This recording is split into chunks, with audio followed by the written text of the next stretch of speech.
Eu estou fazendo a gravação, tá? Dessa aula.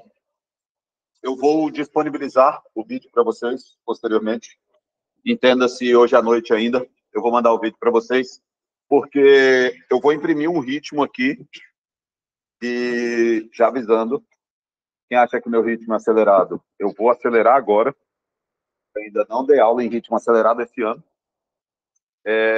Eu costumo até brincar, estava conversando até com um de vocês, dizendo: esse é o tipo de aula que eu mais gosto de dar, porque eu fico livre.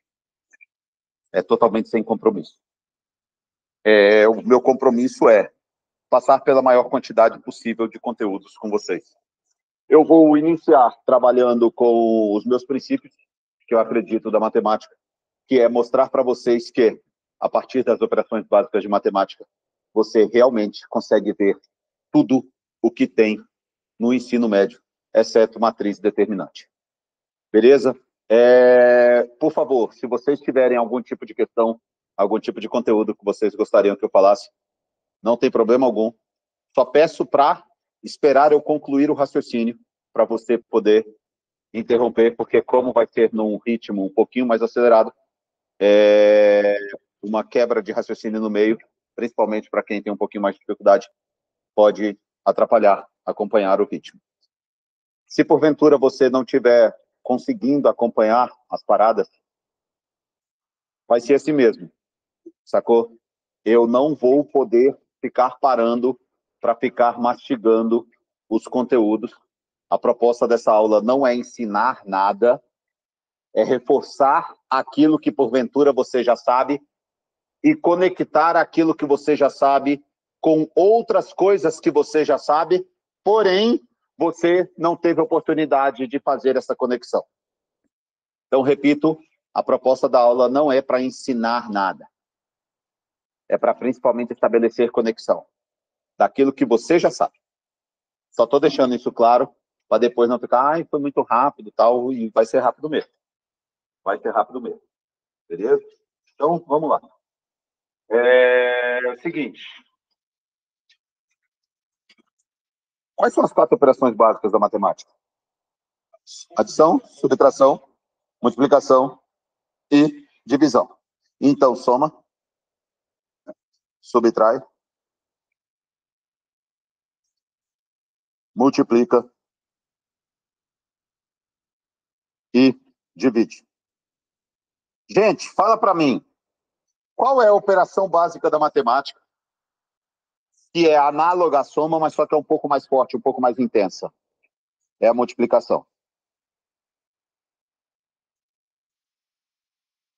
O que é mais intenso do que subtrair? Dividir. O que é mais intenso do que multiplicar? Elevar. E o que é mais intenso do que dividir? Tirar a raiz. Se vocês soubessem o poder que tem essa tabela, eu vou mostrar o poder dessa tabela em 2 pontos e depois eu vou expandir isso para outras áreas. O primeiro ponto que eu gostaria de falar com vocês é potenciação. 2 ao cubo, quanto é que dá 2 ao cubo? 8. 2 ao cubo dá 8. 2 ao cubo dá 8. 2 ao cubo dá 8. Agora o negócio é o seguinte, o que acontece se eu somar uma unidade no expoente, se eu subtrair uma unidade no expoente, se eu multiplicar o expoente por 2, ou se eu dividir o expoente por 3? Resposta. Acrescentar uma unidade ao expoente, o expoente de uma potência é a quantidade de fatores que eu tenho. Ou seja, 2 ao cubo é que eu tenho 3 fatores 2. Se eu tenho 3 fatores 2 e eu passo a ter um fator 2 a mais, significa dizer que eu pego o resultado da potência anterior e multiplico pela base mais uma vez.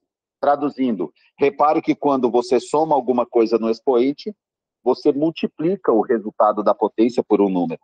Analogamente, se você subtrai alguma coisa do expoente, você divide o resultado pela base. Opa, no lugar errado. Se você subtrai alguma coisa do expoente, você divide o resultado pela base. E se você multiplica um expoente por 2, você passa a ter o dobro de fatores. Se eu tenho o dobro de fatores, 2 ao cubo é isso. Beleza. Se eu passo a ter o dobro de fatores, significa dizer que eu estou simplesmente pegando o número que eu tinha anteriormente e elevando ele ao quadrado. É por isso que quando você multiplica o expoente de uma potência por 2, você transforma essa operação em uma potência. Ou seja, ao multiplicar o expoente, você pega o resultado da potência e você eleva. Então, se você multiplica por 2, você eleva ao quadrado, se multiplica por 3, você eleva ao cubo, e assim sucessivamente. E, analogamente, se você divide o expoente por 3, significa dizer que antes você tinha 3 fatores, agora você passa a ter apenas um fator, porque você dividiu por 3. Traduzindo, o que você fez aqui foi extrair a raiz cúbica. Então, repare que, realmente, enquanto aqui de verde eu tenho as 4 operações básicas da matemática, aqui de roxo eu tenho essas 4 operações mais fortes, sim ou não? Eu tenho essas 4 operações potencializadas. Diga-se de passagem, é por isso que o nome disso aqui é potência. Porque você pega as operações básicas e as potencializa, fazendo elas ficarem mais fortes. Costumo chamar também de whey protein, alguma coisa assim. Beleza? Então tem uma coisa. Isso aqui não acontece apenas com a potência. Vocês não sabem, mas só que eu estou ensinando logaritmo aqui nesse exato momento. Mas beleza, depois a gente conversa. Mas só que isso não acontece só com a potência. Isso acontece também com a progressão aritmética. Na progressão aritmética, por exemplo, 3, 5, 7, eu vou colocar ABC. A definição de progressão aritmética não é uma sequência que você vai somando a mesma coisa. A definição de progressão aritmética é uma sequência na qual a diferença entre um termo e o seu antecessor é constante. Ou seja, se eu pegar o segundo termo e retirar o primeiro, o resultado é um número. Se eu pegar o terceiro e retirar o segundo, o resultado é o mesmo número. Sendo assim, se eu fizer segundo menos o primeiro, o resultado tem que ser igual a terceiro menos o segundo. Agora, se você fizer uma manipulação algébrica com isso aqui, isolando o termo central, você vai ter que o dobro de B é A mais C. E aí você tem numa propriedade que muitos decoram, dizendo que o termo central é a média aritmética dos termos equidistantes. Desculpa, gente, mas isso daqui para mim, perdão, mas isso é meio óbvio. Né? Só tem uma coisa, velho.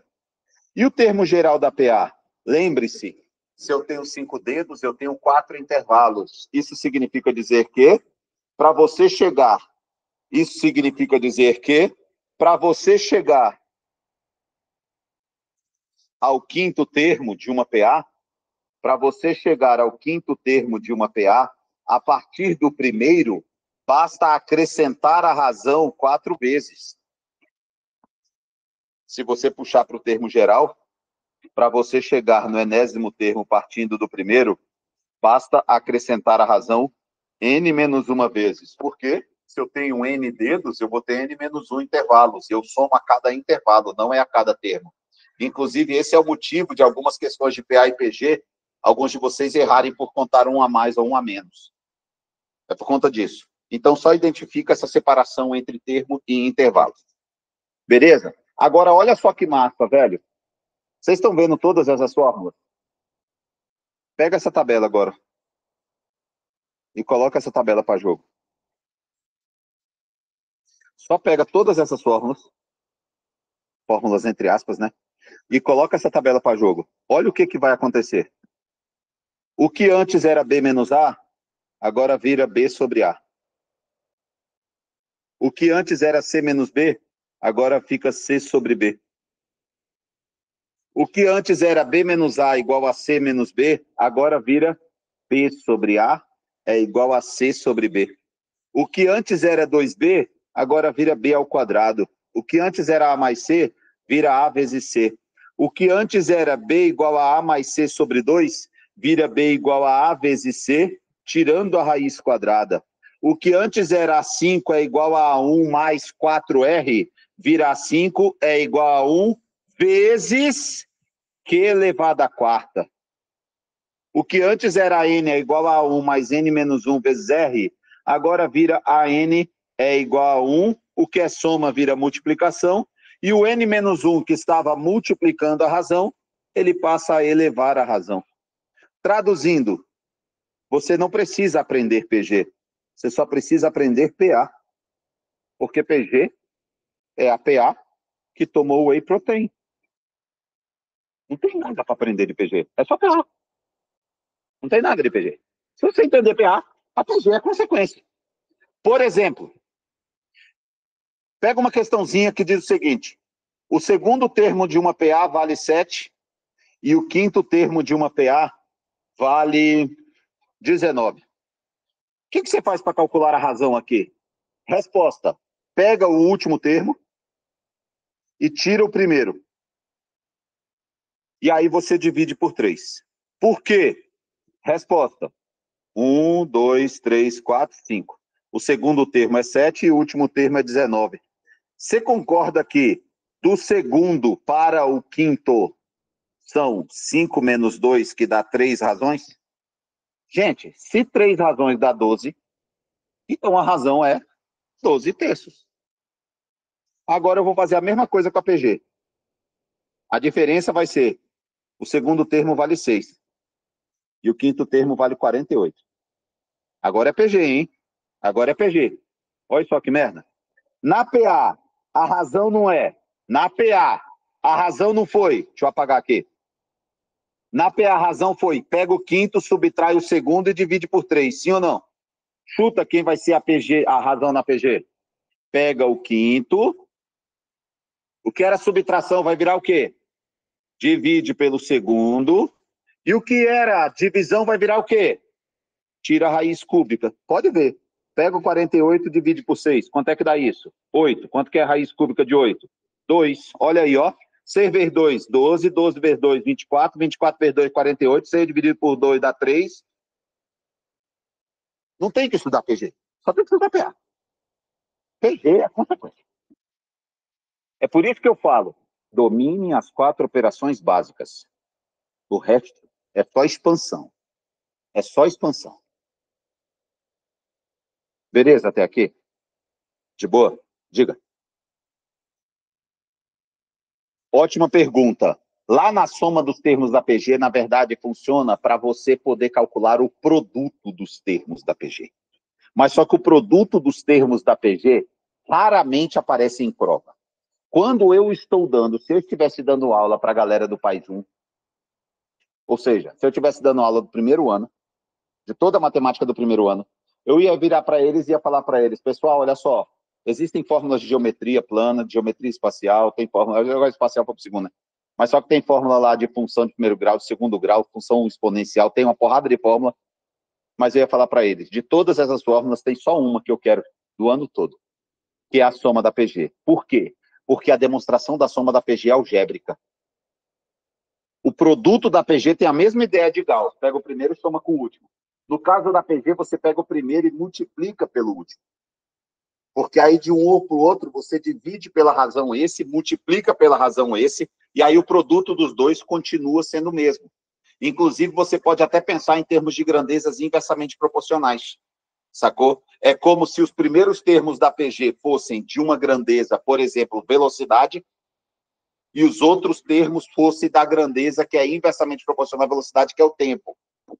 Aí, quando você pega o primeiro termo e o último termo, se você multiplicar, dá um resultado. Se você pegar o segundo e o penúltimo, multiplicar, o resultado é o mesmo.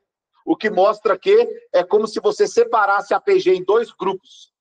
De um grupo tem uma grandeza. Na outra metade, você tem uma grandeza inversamente proporcional àquele primeiro grupo. Então, serve para calcular o produto, mas a soma não. A soma é algébrica a demonstração. E aí, inclusive, fica aqui um comentário: o termo geral da PG é a n igual a 1 vezes q elevado a n menos 1, e a soma dos n termos da PG é a 1 vezes.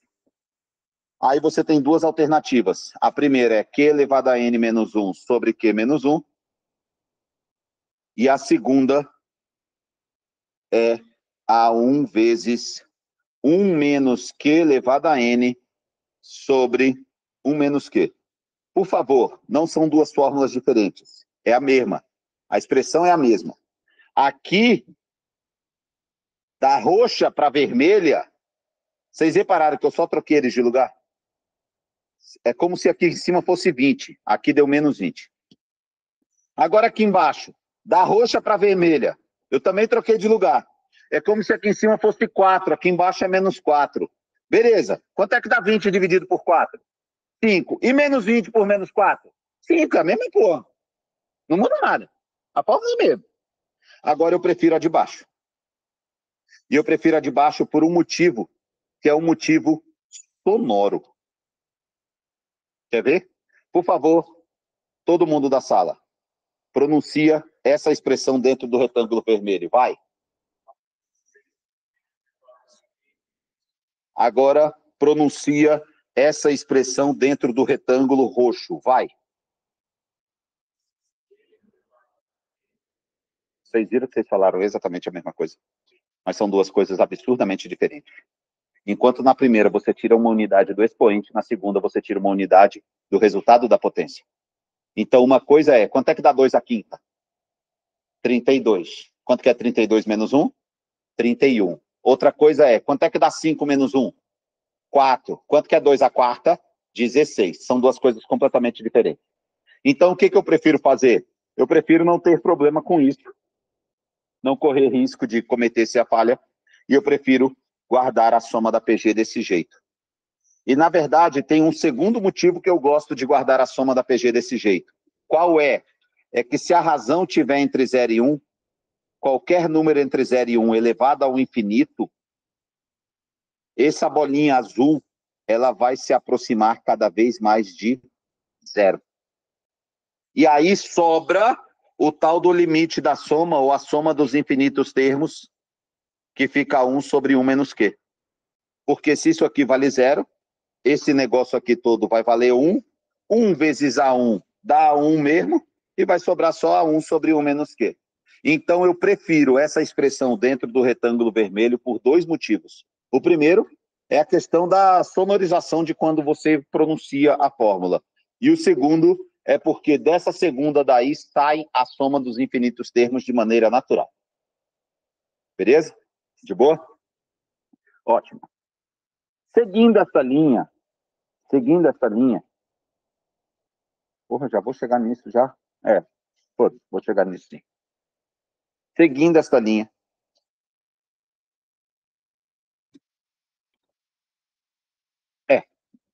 agora eu já tô autorizado a fazer isso. Por favor, olha para isso aqui e fala para mim, isso aqui é uma progressão geométrica?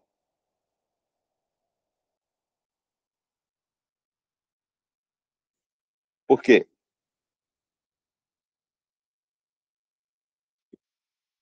Resposta. De 10 mil para 9 mil, quanto que eu tirei? 1.000. Quanto que 1.000 representa de 10 mil? 10%. De 9 mil para 8.100, quanto que eu tirei? Quanto que 900 representa de 9 mil? 10%. O que que isso significa dizer? Que se eu pegar o segundo termo e dividir pelo primeiro, o resultado vai dar 0,9, concorda? Se eu pegar o terceiro termo e dividir pelo segundo, o resultado também dá 0,9. E, afinal de contas, o que significa multiplicar por 0,9? Resposta, obter 90%, que é a mesma coisa que tirar 10%. É a mesma coisa. E tudo isso você faz multiplicando por 0,9. Agora, prestem atenção. Se o primeiro termo é 10 mil,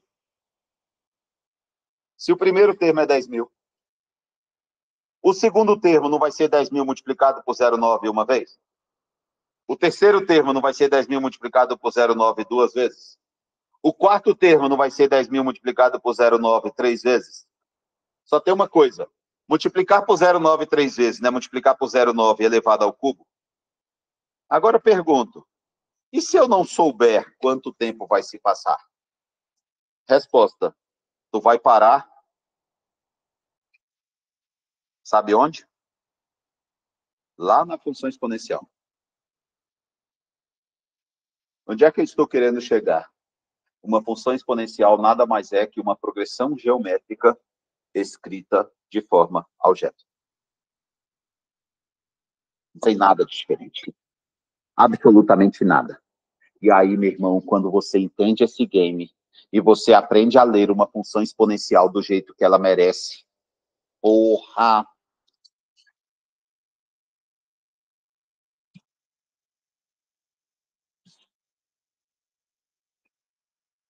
Vai economizar tempo.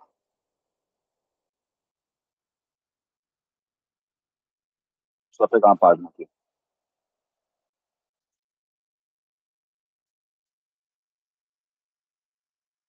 Só para economizar tempo. Aqui. Vocês já viram esse tipo de questão?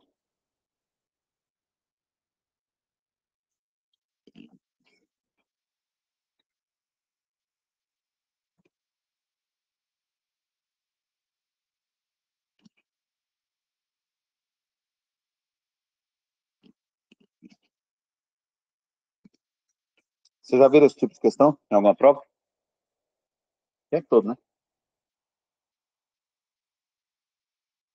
Essa questão daqui caiu na UNB. Ele dava o P de 20, que era 5.000, e o P de 30, que era 8.500. Aí ele pedia para você calcular o P0, ou seja, a população inicial. A solução tradicional desse exercício está aqui, ó. Vou mostrar para vocês. P0 vezes E elevado a 30k, ou seja, substituindo o T por 30, a função da 8.500, e substituindo por 20, dá 5.000.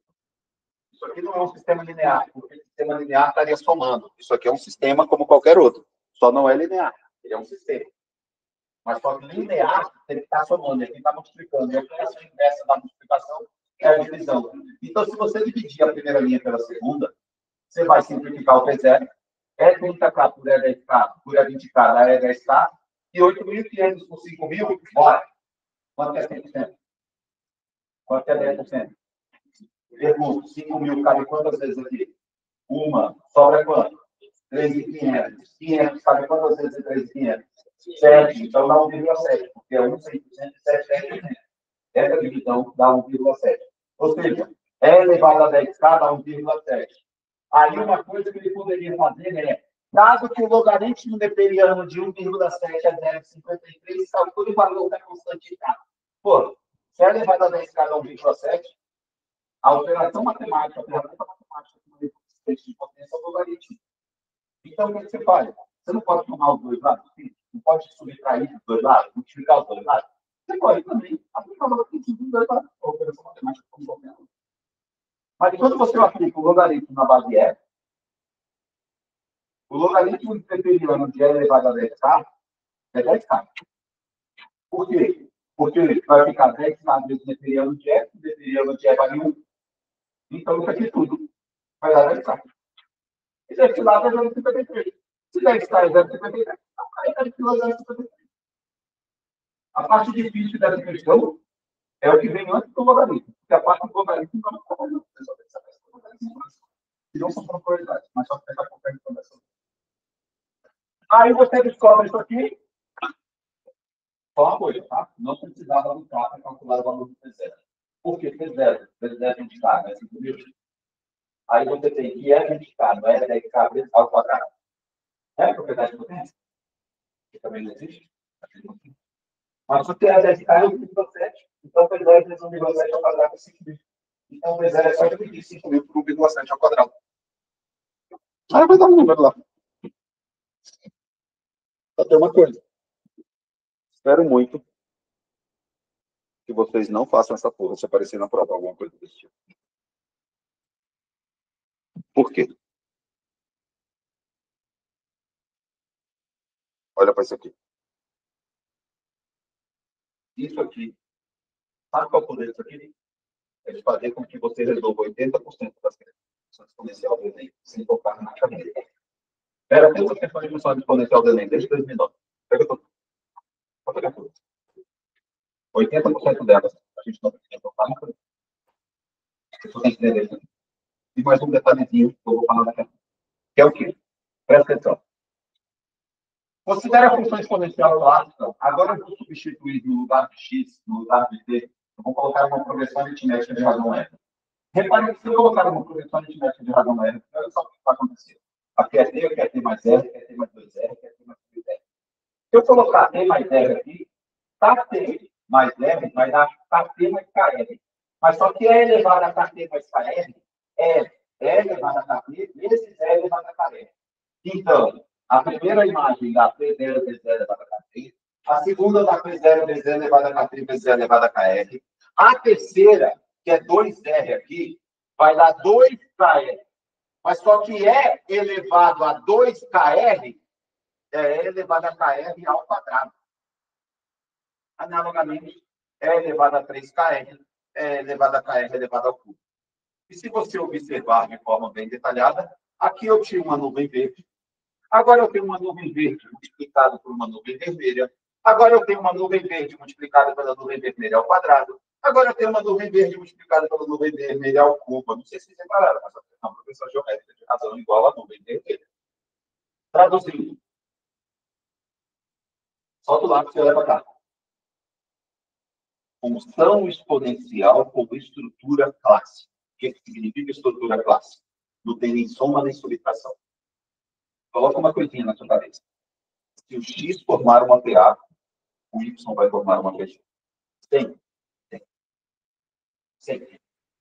Sempre. Sempre. Sempre. É a estrutura básica. Se o x forma uma PA, o y forma uma PG. Então, se você tem isso em mente, desculpa, mas um problema como aquele você não deveria resolver. E te digo mais, tá? E te digo mais, presta atenção. Não só é uma PG, como numa função exponencial, se você tiver em x, ou seja, na variável independente, no domínio, no x, no t, se você tiver em x uma PA de razão média, em y, você vai ter uma PG de razão base da exponencial, se é base 2, se é base S, se é base 1,8, o problema é do cara que escrever lá na prova. Base da exponencial elevado à constante que ele vai dar lá, multiplicado pela razão da PA. Então, se aqui é uma PA de razão 5, ali vai ter uma PG de razão E elevado a 5K. Ok. Isso posto, como é que você resolve aquele exercício? Resposta, desculpa. Tá vendo? Por quê? Presta atenção. Droga. Presta atenção. O que nós sabemos na questão? P de 20 está quanto? 5.000. E o que mais que a gente sabe? E o P de 30 é quanto? 8.500. Então, você concorda que para T igual a 20, a função valia 8.000, e para T igual a 30, a função valia 8.500? E ele não tem a população inicial? Por favor, olha para esses números 0, 20 e 30. Pergunta, você consegue criar uma PA aqui? Vai colocar aqui no meio? Então, tá bom.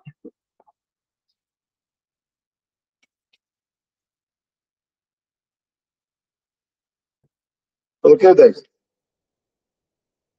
Coloquei o 10. Tudo bem aqui? Pergunta. Isso aqui é uma PA? Como é que eu faço para calcular a razão da PG? Divide em termos de produção, sim ou não? Então, divide. Quanto é que dá 8.500? Quanto é que dá 8.500 dividido por 5.000? 1,7? Então, está perdido de razão 1,7? Para você voltar para cá, você não tem que voltar para o outro lado? Vamos pegar essa porra ali e todo mundo você. Tá bom? E se você quiser calcular o valor de K, vocês concordam que a razão da PG não é 8.500 dividido por 1,7? Que vai dar... Oh, desculpa. Minha cabeça... Vocês concordam que a razão da PG é 1,7? Mas o que eu acabei de mostrar para vocês? Que a razão da PG é igual a base da função exponencial elevado à razão da PA multiplicado pela constante. Ou seja, até o valor de K sai assim. Até o valor do K. Sai assim.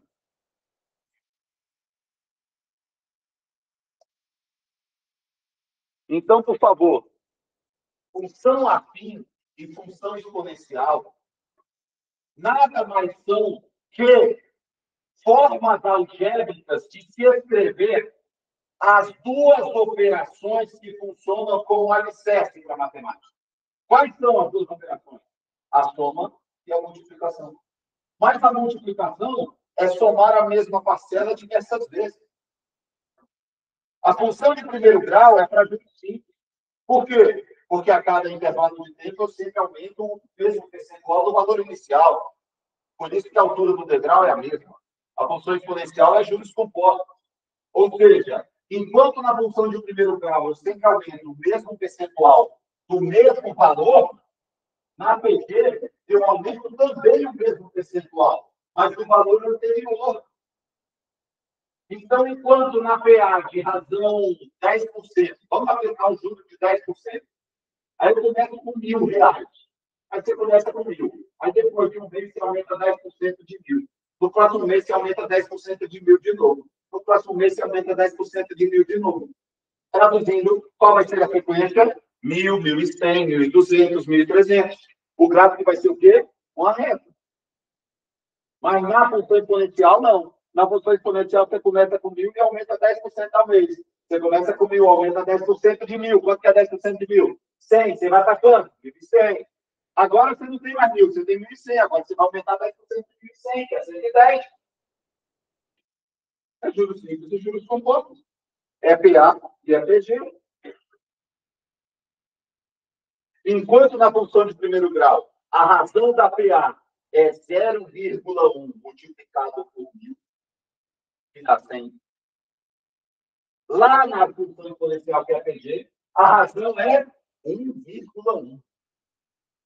Por quê? Porque dá um aumento de 10%, a gente fica lá no 1,1. E aí, o que acontece? Se você entende isso e entende uma essência, que é qual? Olha, presta atenção aqui. O que significa... Quanto que é 2 ao cubo? O que significa acrescentar uma unidade ao expoente dessa potência? Vou explicar por 2. Beleza. Agora fala para mim. Quanto é 5 ao cubo? 126, né? O que significa aumentar uma unidade no expoente? 5 mais uma vez. Traduzindo, o que significa tomar uma unidade no expoente? Significa mais elevado mais uma vez.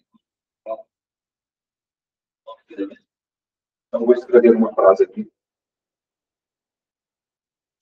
Eu vou escrever uma frase. E eu quero que você escreva essa frase em linguagem matemática. A frase é: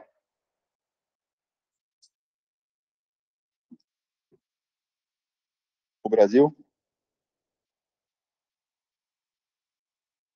exporta. Oi? Basil. Basílio, né? Eu já ia colocando o R no lugar errado. O Brasil exporta 400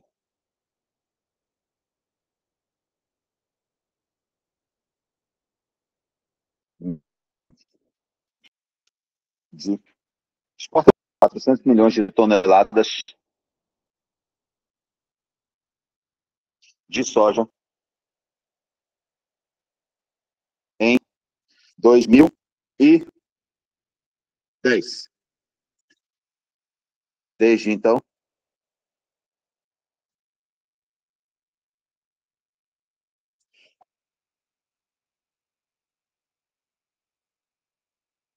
a exportação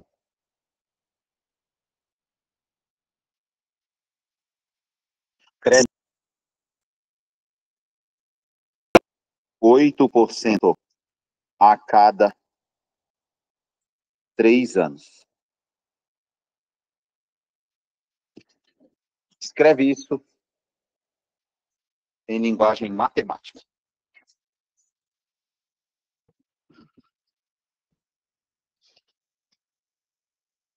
Já deu tempo. Oi, professor. Já deu tempo. A exportação em função do tempo. Primeira pergunta. Você tem que deixar claro o que é o tempo. Sabe por quê? Existem duas possibilidades. O tempo, o T, pode ser o tempo desde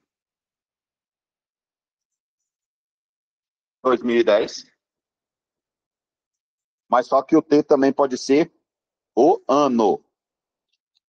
Em cada um dos casos eu tenho um modelo diferente de função. Vou colocar aqui caso A e caso B. Caso A, que é o mais simples. Começou exportando 400 e aumenta 8% a cada 3 anos. Pronto. Desculpa, não precisamos de mais do que 5 segundos para escrever isso. Se você tiver habilidade com idiomas. Agora, olha só a prova de que isso aqui faz todo o sentido do mundo. Olha para cá. O que tem que acontecer a cada 3 anos? Como é que eu dou um aumento de 8% a alguma coisa? Multiplicando por 1,08. Você entendeu por que a base seria 1,08?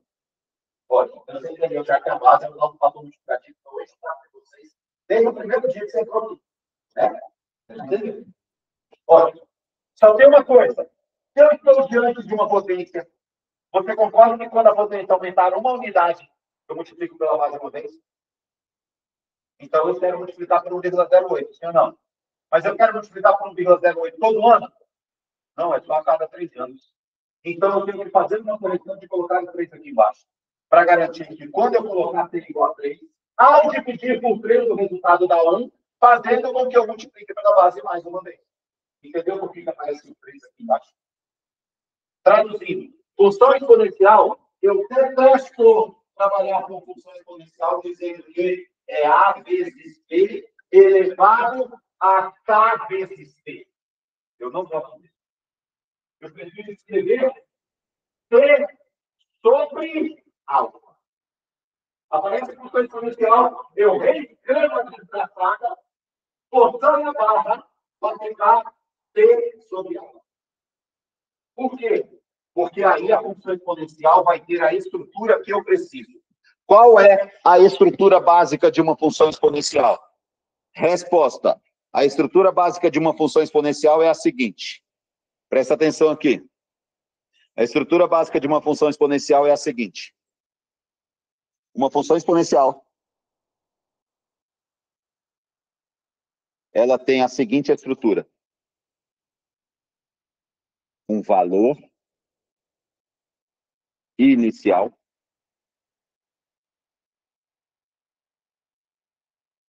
que sofre uma variação percentual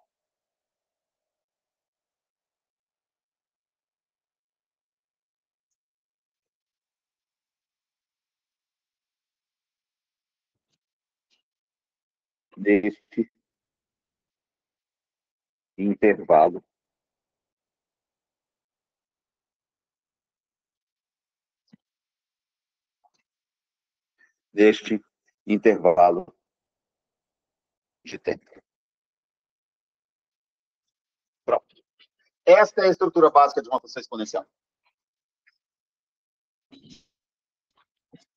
Sendo assim, eu gosto de escrever uma função exponencial desse jeito, ó.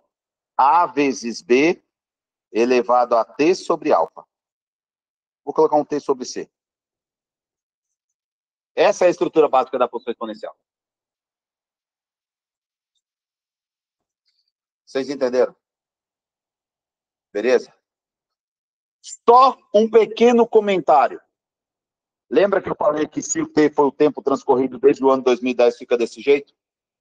Agora, e se for do outro jeito, hein? Do jeito A, tá aqui. E se for do jeito B? Ah, se for do jeito B, o buraco fica um pouquinho mais embaixo. A função se transforma nisso, ó. É de T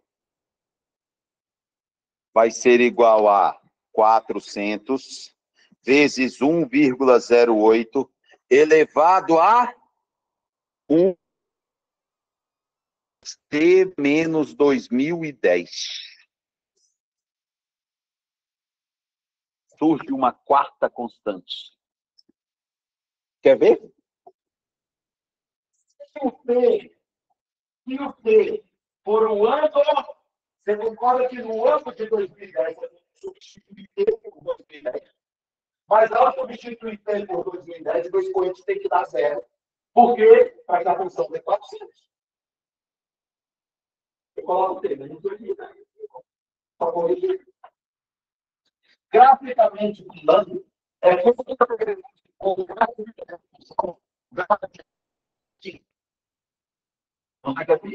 eu pego o gráfico dessa função e faço isso com ele, ó. Levo lá para 2010.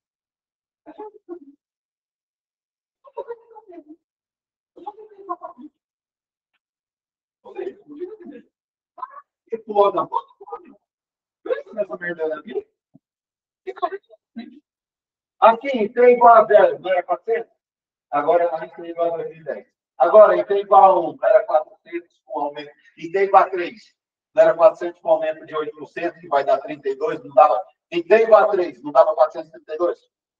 424, desculpa. Não quero. 8% de 400, tá certo. Em T igual a 3, não dá 432? Agora, em T igual a 2013, vai dar 432. A diferença aqui é o tempo transcorrido desse momento. E aqui, o T é o tempo mesmo, é o ano, é o instante.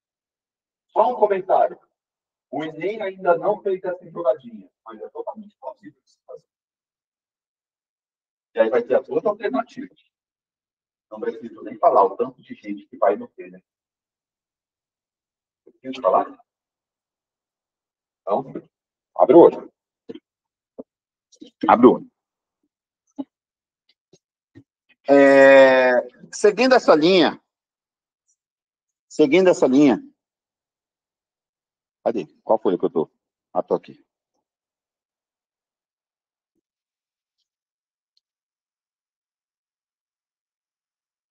Esta mesma função pode ser E de T igual a 400 vezes 1,08 elevado a T sobre 36. Pergunto, o que aconteceu aqui? Agora, a unidade de tempo que eu estou considerando é o mês. Você concorda que eu preciso de 36 meses? Não são 3 anos? E se eu colocasse isso aqui?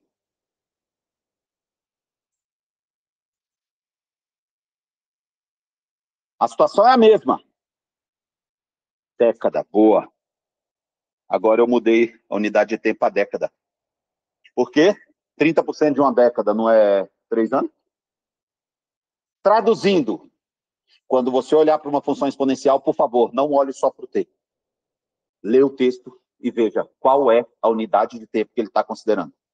Porque, de acordo com a unidade de tempo, você vai ter que jogar com a constante. Toma cuidado com isso. Beleza? Agora, quero ver quem é que me diz qual é o significado disso. Esquece essa questão. Imagina que agora nós estamos falando sobre investimento. Olha só, o montante que você vai investir, vai acontecer isso com ele, ó. Você investe R$1.000 e esse montante vai render 6%. Presta atenção. Quero ver quem é que vai me explicar agora isso. Eu estou dizendo para você que o tempo está em ano. Me explica isso aqui agora. Que a cada 4 meses ele aumenta 6%. Pessoal, essa eu não entendi, não. Então, deixa eu mostrar aqui para você. Sabe o que está dizendo aqui? Eu não gosto, eu repito, eu detesto escrever função com alguma coisa multiplicando T. Eu pego a desgraçada que está multiplicando T e reescrevo essa chibunga desse jeito assim, ó. Porque aí fica absurdamente óbvio para mim. Isso aqui, para mim, é muito mais óbvio do que isso aqui. O que eu estou dizendo aqui? Que a cada terço do ano aumenta 6%. Mas o terço do ano é mais ou menos.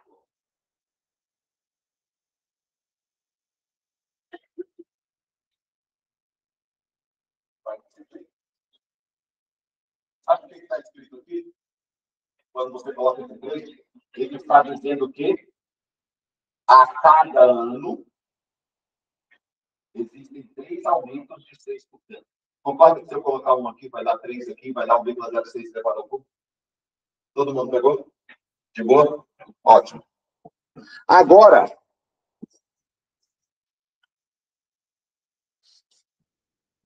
só para aumentar um pouco as habilidades de vocês aí com relação a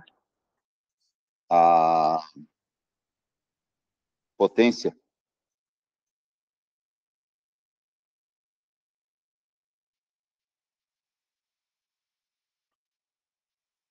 Vocês conseguem calcular o valor dessas potências daí?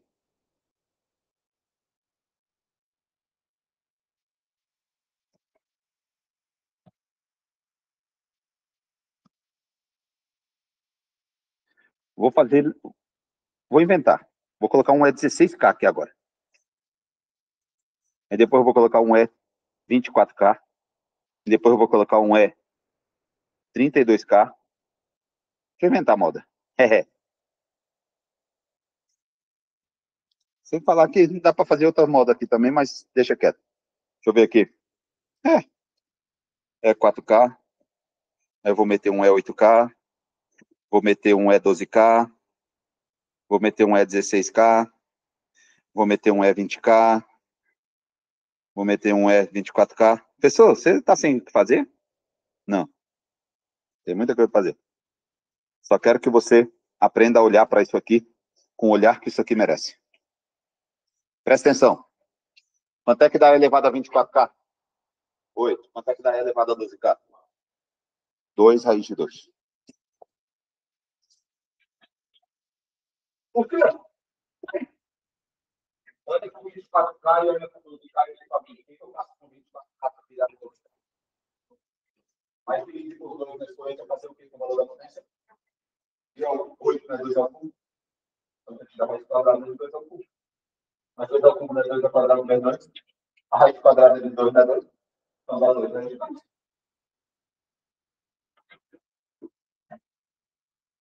Quanto é que dá elevado a 8K? 2. Boa. Por quê? Porque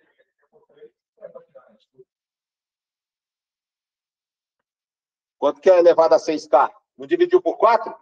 Então, resposta, raiz quarta de 8. Quanto é que dá isso? Não faço a mínima ideia. Mas é. Quanto que é elevado a 4K? Não é dividir por 6? Dividir por 6 não é tirar a raiz sexta? Mais 8 não é 2 ao cubo? Tirar a raiz sexta não vai ficar 3 sextos? 3 sextos não é meio? Então, isso aqui vai dar raiz de 2. Agora, olha que massa. Quanto que é elevado a 8K? Quanto que é elevado a 8K? Quanto que é elevado a 16K? 4. É elevado a 24K? 8. É elevado a 32K? 16. Por quê? Pai! Daqui para cá, não dobrei.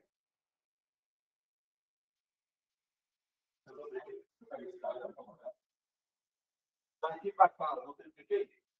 Então, mas esse cara levou. Daqui para cá, eu não quadrupliquei? Então, mas esse cara levou.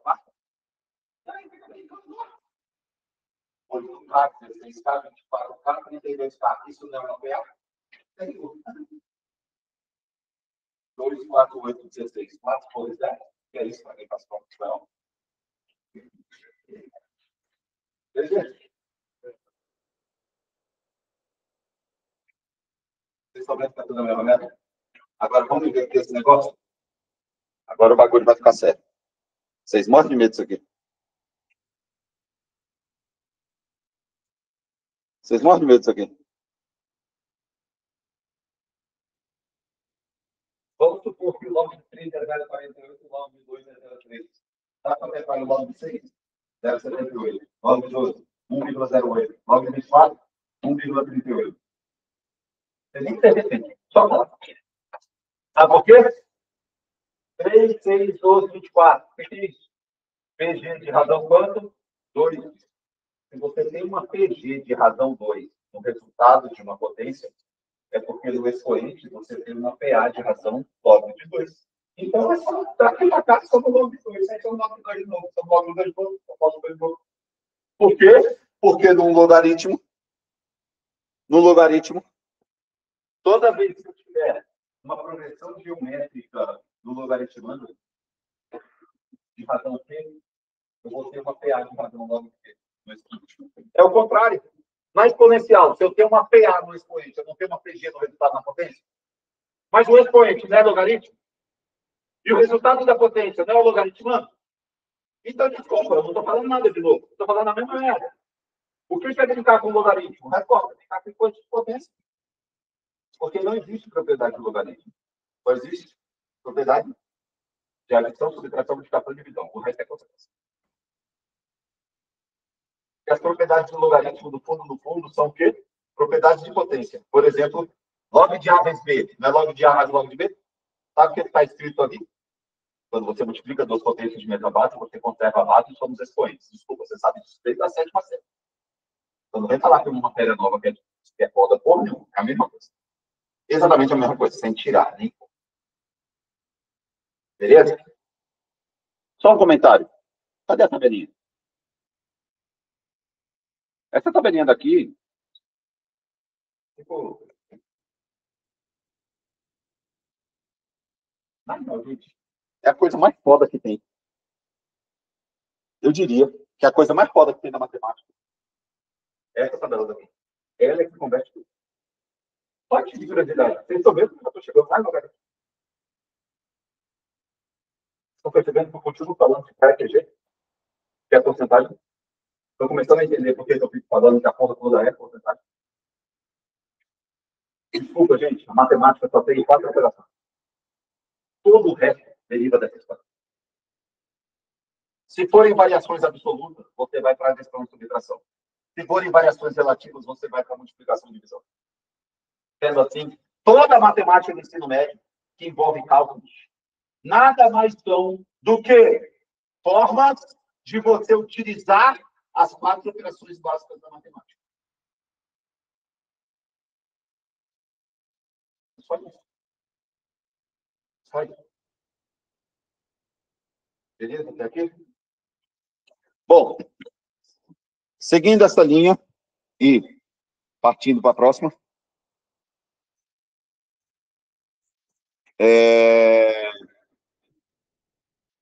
Graficamente falando,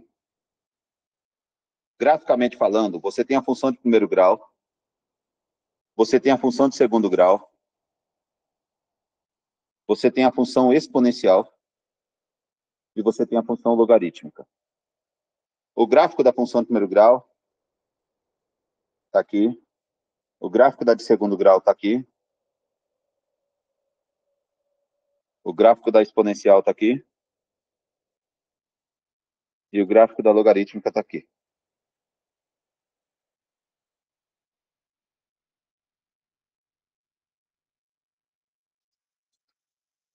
Eu queria muito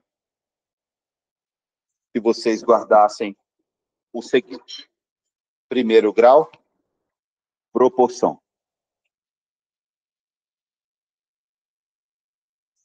Segundo grau, proporção quadrática.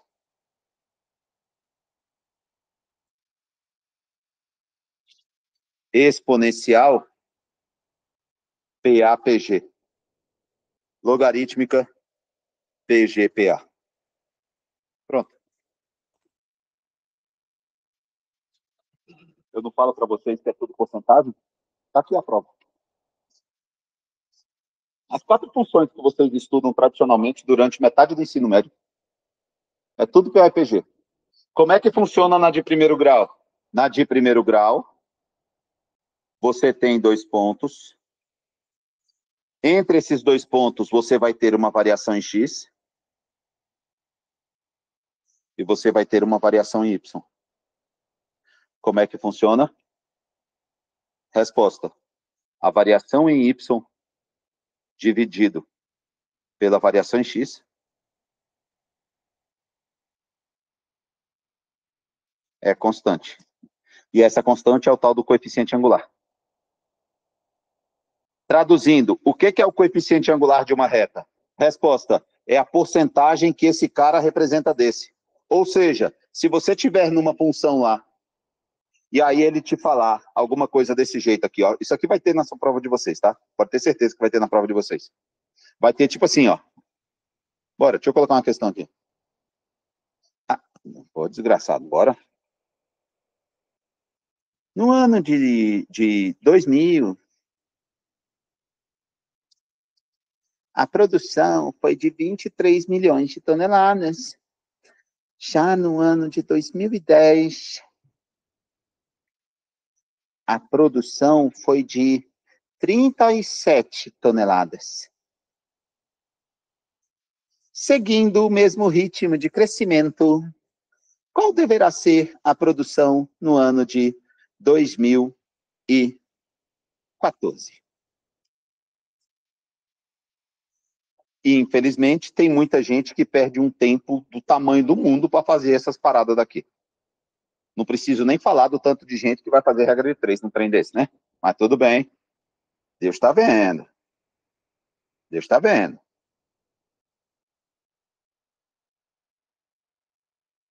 Deus está vendo. Vou colocar a cor aqui, só para melhorar os bagulho. Vamos dar a corzinha aqui, colocar roxo, pronto. Aí vou meter o roxo aqui agora.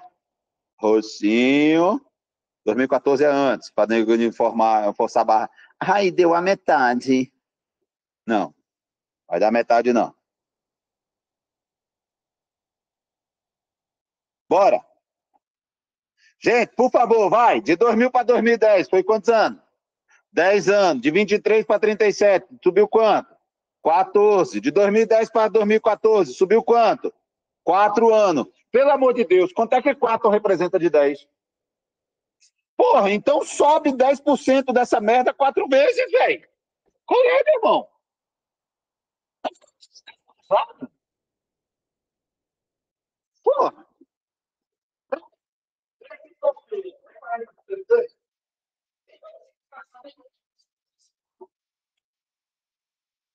Ou se você quiser, esse cara, dá 140% desse, esse cara, ele tem 140% desse, olha aqui, vocês, olha o quadro multiplicado no nível 4, dando um aumento de 40%.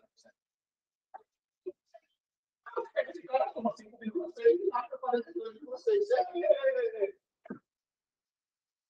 Desculpa, vai. Essa foi minha reta na prova. Foi mal. Olha, minha cadeira até caiu dando sinal. Não precisa de cadeira.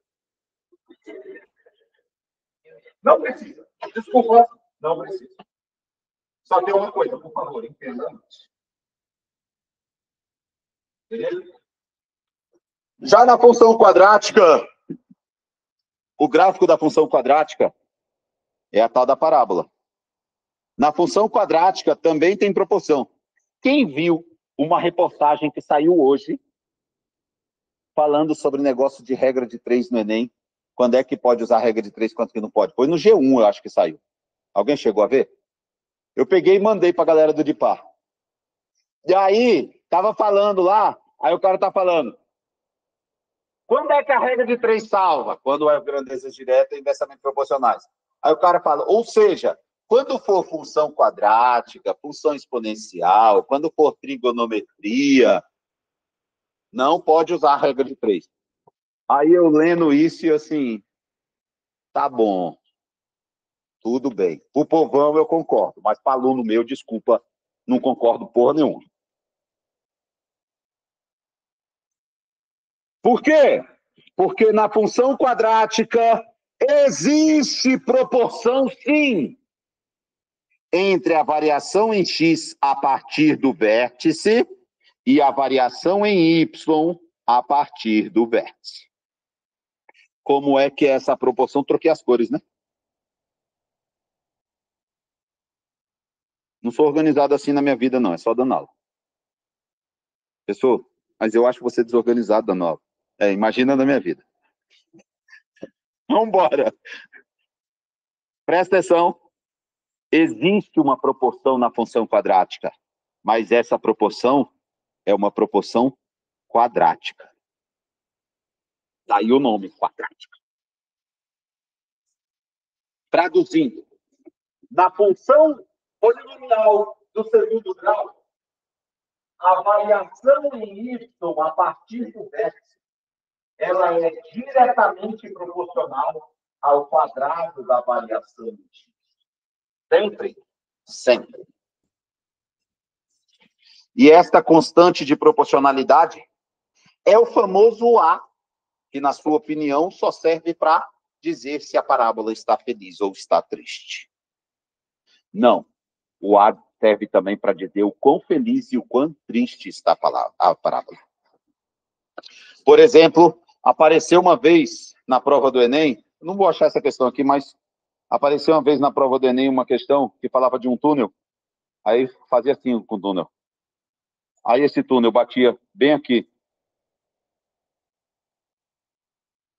Ô, desgraçado. Esse túnel... Tá difícil, hein?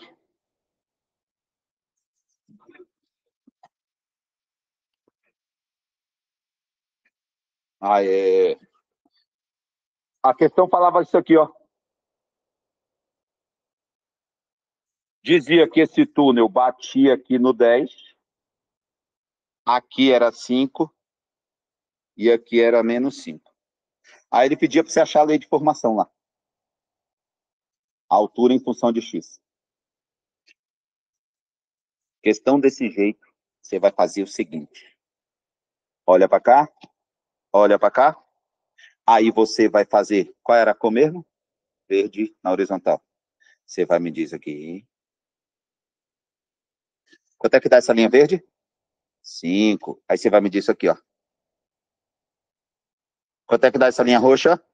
10. Aí você vai descobrir quantos por cento que o 10 representa do quadrado de 5. Pronto. Quanto é que dá 5 ao quadrado? 10 sobre 25. Não dá para simplificar por 5? Vai sobrar quanto? 2/5. Procura na alternativa qual parábola que tem 2/5 com concavidade para baixo. Pode marcar, é a resposta. Pode marcar. Sem medo de ser feliz. Sem medo de ser feliz. Pode marcar. É a resposta da desgração.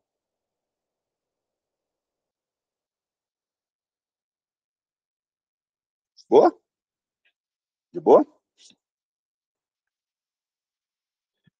A famosa questão do São Francisco de Assis, lembra? Da famosa igreja lá de São Francisco de Assis? Que tinha um negócio assim para entrar? Eu nunca vou esquecer da resolução de um aluno, velho. Esse negócio daqui media 5, até aqui. Até aqui media 4. Isso aqui foi resolução de aluno, tá? Não foi minha, não. Aqui media H. Aí ele falava que aqui media 3. Olha a resolução do aluno, velho. Ele olhou para cá e fez assim, ó. Daqui para cá é 4. Daqui para cá é H menos 3. Daqui para cá é 5. E daqui para cá é H. O que ele fez? Ele fez só isso aqui, ó. H menos 3 está para 4 ao quadrado, assim como H está para 5 ao quadrado. Aí meteu. H menos 3 sobre 16 é igual a H sobre 25. 25H menos 75 é igual a 16H. 9H é igual a 75. Dá para dividir por 3 aqui, dá para dividir por 3 aqui, então H é 25 terços. Quem falou que não dá para fazer regra de 3 em função quadrática? Quem foi que falou? Tá? Sim. Lógico.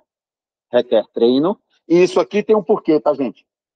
Absolutamente tudo que eu estou falando aqui para vocês tem um porquê. Tudo. Obviamente, hoje não é hora para a gente fazer isso. Mas tudo tem um porquê. E outra coisa, para quem ficar aí, meu Deus do céu, está muito rápido. Repito, estou gravando e eu vou disponibilizar para vocês. De boa? A estrutura da função exponencial, que é essa daqui, vocês pegam que o gráfico é esse, mas só que a maioria das pessoas não entende como que esse gráfico se comporta. Prestem atenção, por favor. Vocês estão vendo a barra vermelha, depois a barra verde, depois a barra roxa e, por último, a barra azul.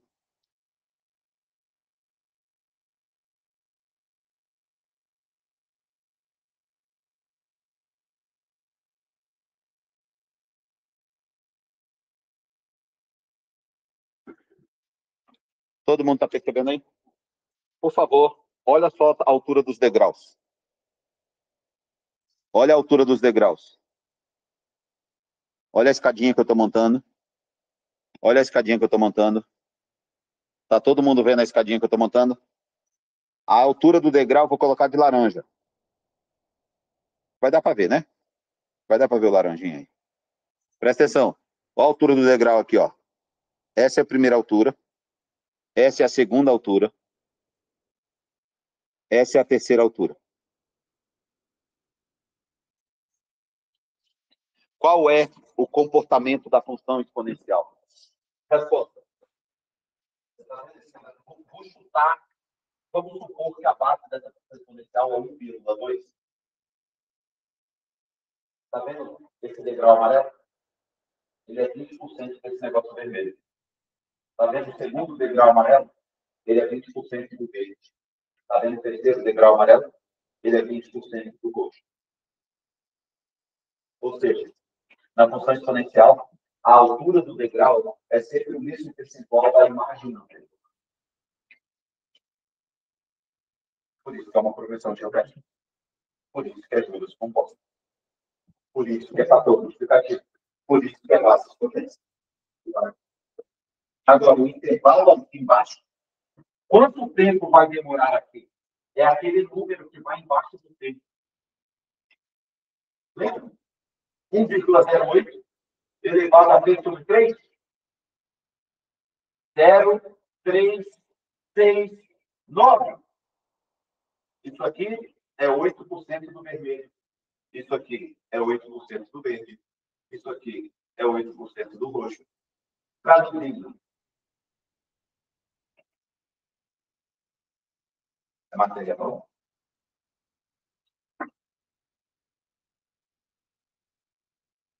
Escuta o que acontece na função logarítmica.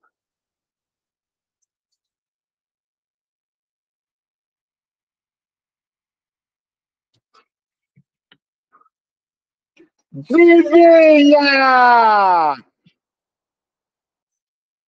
Vou colocar a decrescente, tá? Só para eu conseguir fazer uma coisa aqui.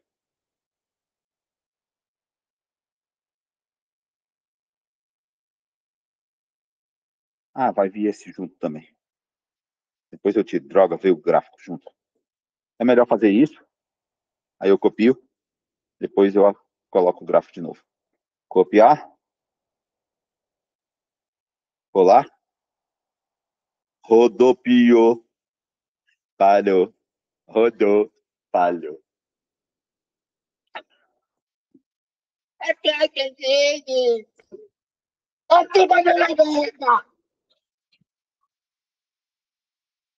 eu não sei dizer se é a matéria mais criativa que tem no Enem ou é a menos.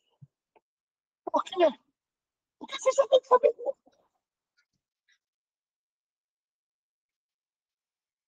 Você só tem que saber porcentagem.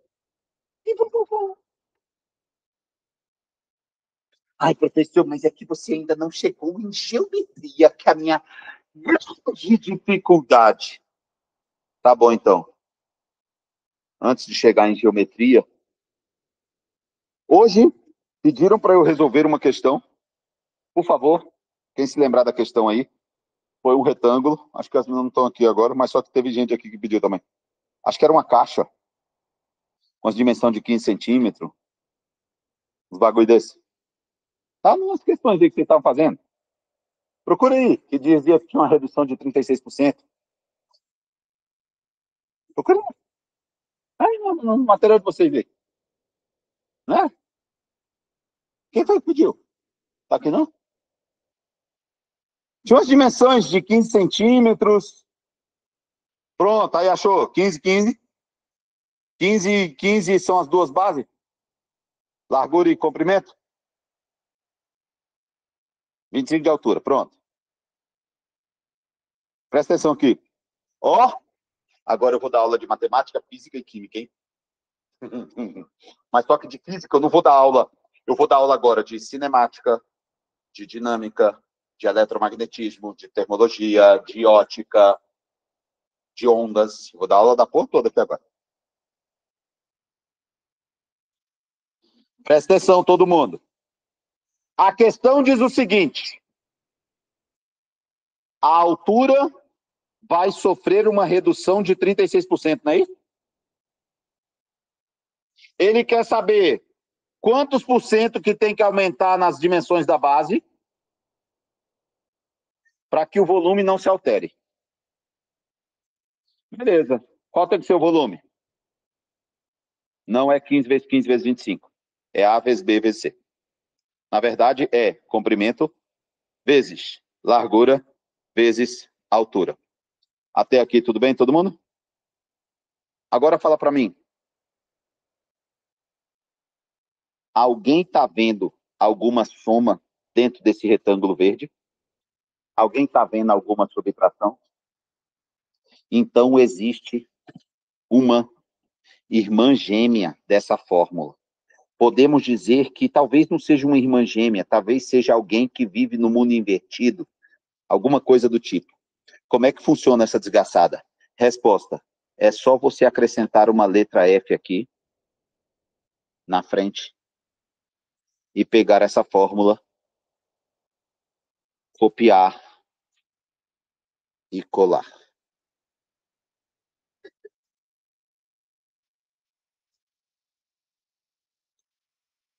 Vem para cá, F. Aumenta retângulo. Aumenta retângulo. Velho, isso aqui muda o game de um jeito que você não tem noção. Por quê? Pergunto, ele quer mudar o volume? Não, ele não quer mudar o volume. O que ele vai fazer com a altura?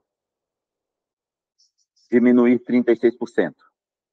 O volume ele não quer mudar, a altura ele quer reduzir 36%, e ele diz que o percentual de aumento, tanto da largura quanto do comprimento, tem que ser o mesmo. As duas têm que aumentar a mesma coisa. Tudo bem até aqui? Sabe como é que a gente escreve isso em linguagem matemática? O fator multiplicativo do volume é 1, o fator multiplicativo da altura é 0,64, espero eu que todos tenham entendido, porque reduzir 36% é multiplicar por 0,64, e o fator dos dois tem que ser o mesmo. Traduzindo, ele quer saber qual número que elevado ao quadrado dá 1 sobre 0,64. Mas, gente, 0,64 é 64 sobre 100. E o inverso de 0,64 é 100 sobre 64. E a raiz quadrada de 100 é 10. E a raiz quadrada de 64 é 8. E 10 sobre 8 é 1,25. Marca lá 25%, é o gabarito. Acabou.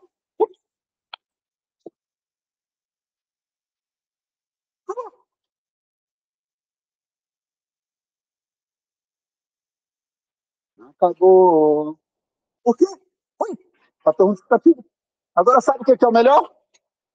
Você conhece alguma fórmula de física, de química, que não tem soma ou subtração? Porra! Que macete! Pibiti pobotó! Ave não restou! Quem vê ri! Posso chutar 80%? Todas essas fórmulas têm uma fórmula no mundo invertido. Coloca um F na frente. E da próxima vez, você não precisa mais trabalhar com os valores. Basta trabalhar com as variações percentuais de uma situação para outra. E ó. Tchau, benção. Todas. Tem. E. E.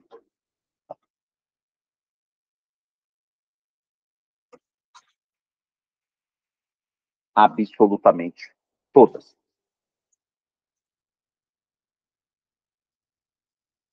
Tudo bem até aqui? Seguindo esta linha,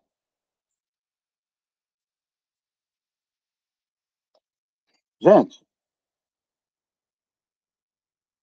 velocidade não é a distância percorrida em uma unidade de tempo? É ou não é? Seguindo esta linha, colocando o F na frente de geral, o que nós vamos ter?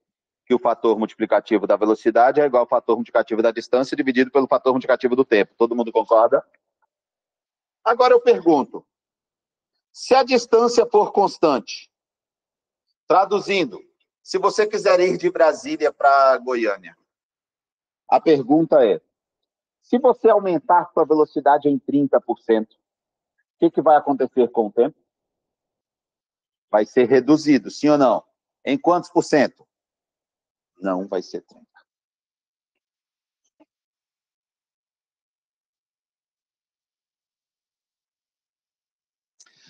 Vai ser aproximadamente 23%.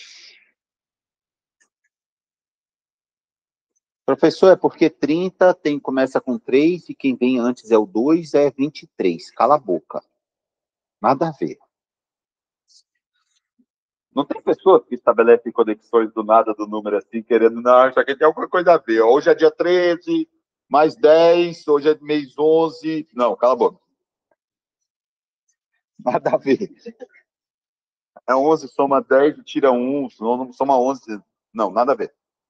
A brincadeira é a seguinte. Pergunto.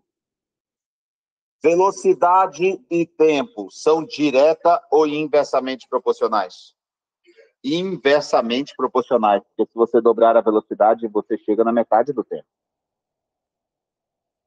Pegou? Todo mundo pegou? O que significa dizer que elas são inversamente proporcionais? Resposta: significa dizer que os fatores multiplicativos são inversos. Como assim? Eu não falei que a pessoa vai aumentar a velocidade em 30%? Então é só multiplicar por 1,3, sim ou não? O que vai acontecer com o tempo? Vai ser multiplicado pelo inverso de 1,3. Mas cá entre nós, é um pouquinho chato fazer essa conta, mas você não precisa fazer. Você só precisa saber como é que você caminha aqui na frente da sala. Como assim? Presta atenção, por favor. Olha para cá.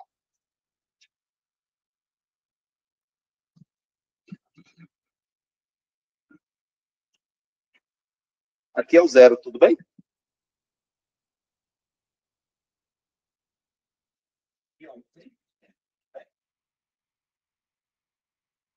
que tem que acontecer com a velocidade? Tem que aumentar quanto? Então eu vou aumentar quanto? Mas eu vou aumentar 30 a partir de quanto? De 100. Aí eu pergunto, quando eu aumento 30 de 100, quando é que eu chego? 130. Olha, eu estou no 100, vou aumentar quanto? 30. Vou aumentar 30 de 100. Quando eu aumento 30 de 100, chegou onde? Pergunta. O que eu tenho que fazer agora para voltar para o meu pai? Tenho que tirar 30, sim ou não? Mas eu pergunto, eu tenho que tirar 30 de 100? Eu estou no 100? Eu tenho que tirar 30 de quanto?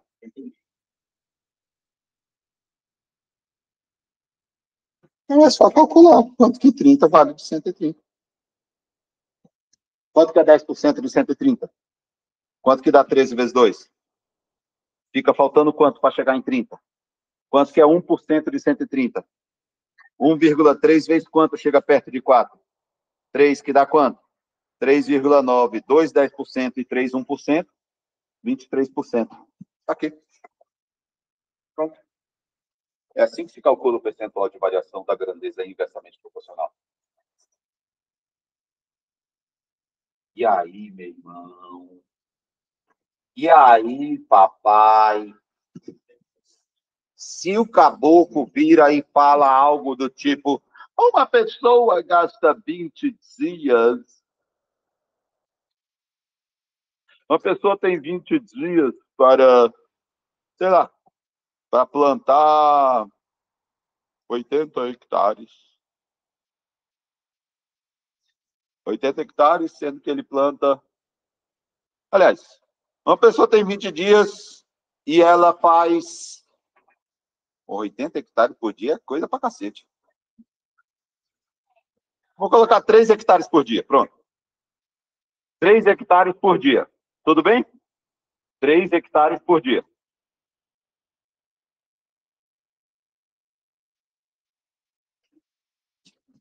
Pô, ficou muito simples isso aqui.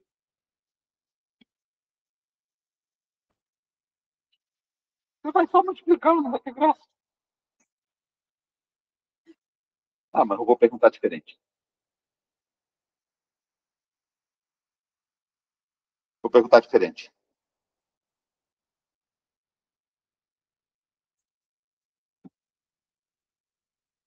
Bora!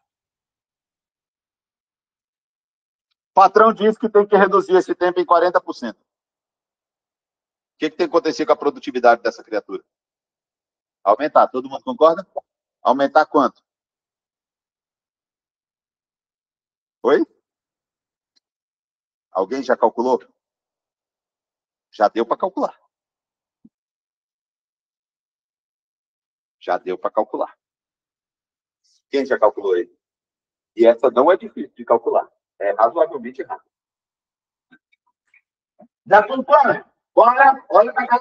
Olha para cá! Olha para cá! 100% de ou não? O que a gente vai fazer? Está escrito ali. Vou tirar quanto? Tirar 40 de quanto?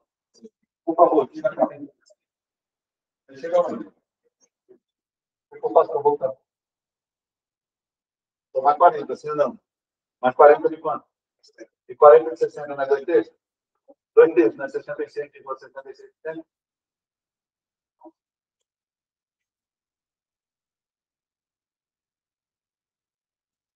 Vai dar 1,66. Olha aqui, ó. Reduzir 40% não é 0,6? O inverso de 0,6 não é 1 sobre 0,6? Que dá 10 sobre 6? Que dá 5 terços? Que dá 1,6666666. Gravado. Exatamente. E isso acontece sempre, professor? Sempre. Sempre que forem duas grandezas inversamente proporcionais. Beleza, todo mundo? Continuando.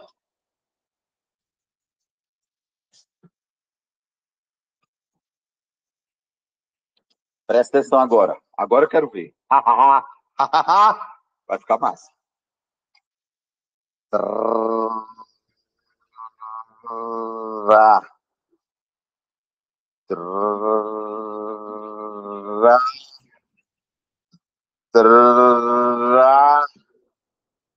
Negócio seguinte. Divide esse lado em 5 pedaços. Divide esse outro em 5. Beleza? Liga esse ponto com esse. Liga esse ponto com esse. E pinta esse bagulho aqui dentro. A pergunta é: esse treco vermelho representa quantos por cento do triângulo?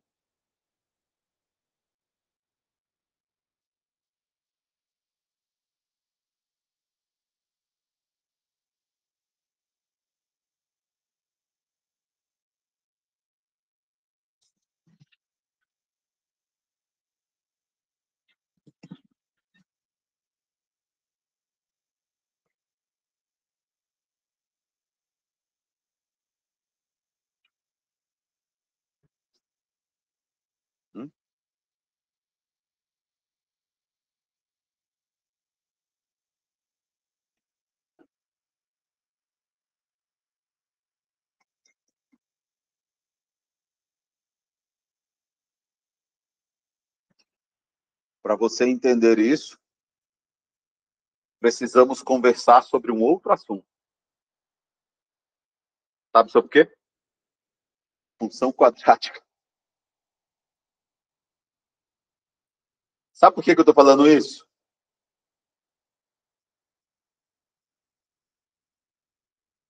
Vou falar, viu? Vou falar. Poderíamos chamar de momento de recalque. Meu. Recalque, pessoa. Se é recalcado, rapaz, às vezes eu fico meio enviesado.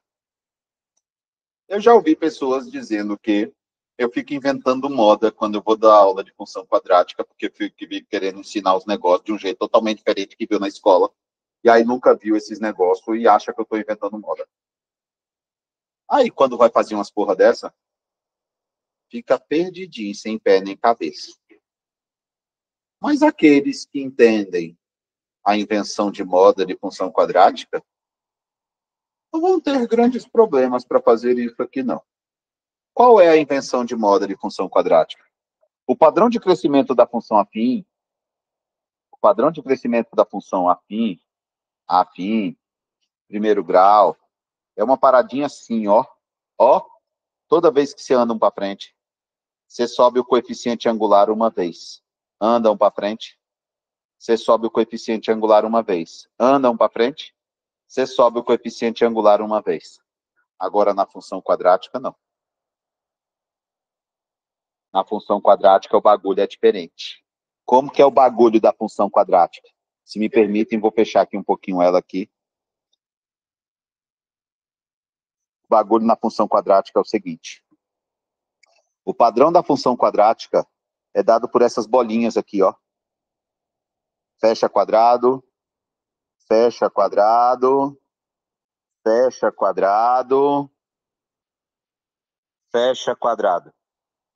Traduzindo, o padrão da função quadrática é o seguinte. Repare que o quadradinho preto só tem um quadrado, o quadrado vermelho e preto tem 4 bolinhas, o quadrado azul, vermelho e preto tem 9 bolinhas, o quadrado verde, azul, vermelho e preto tem 16 bolinhas, e o quadrado roxo, verde, azul, vermelho e preto tem 25 bolinhas.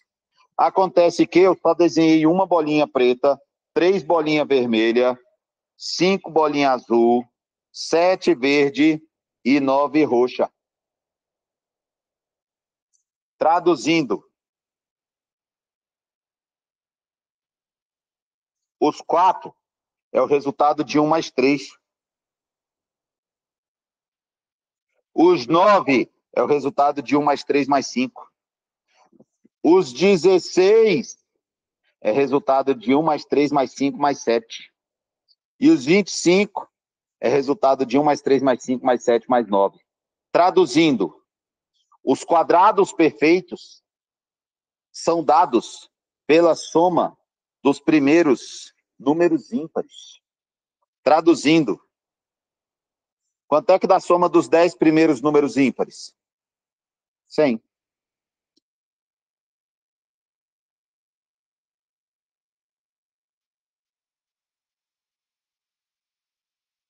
E o que isso tem a ver com função quadrática? Tudo, porque eu não sei se você reparou, mas isso aqui não é 1 ao quadrado, 2 ao quadrado, 3 ao quadrado, 4 ao quadrado, x ao quadrado?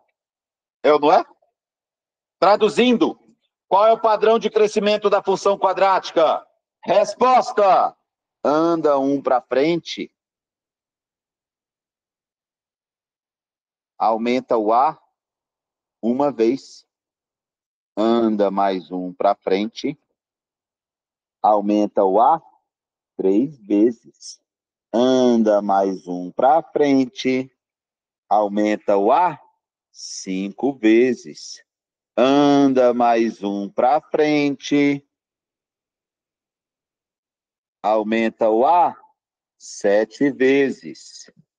E se eu andar 4 para frente? Resposta: você vai aumentar o A 4 ao quadrado vezes. Por quê? Porque a soma dos 4 primeiros números ímpares é 4 ao quadrado. Traduzindo, qual é o padrão de crescimento da função quadrática? Resposta: sequência de números ímpares. Até aqui, tudo bem? Ótimo. Agora vamos voltar na questão.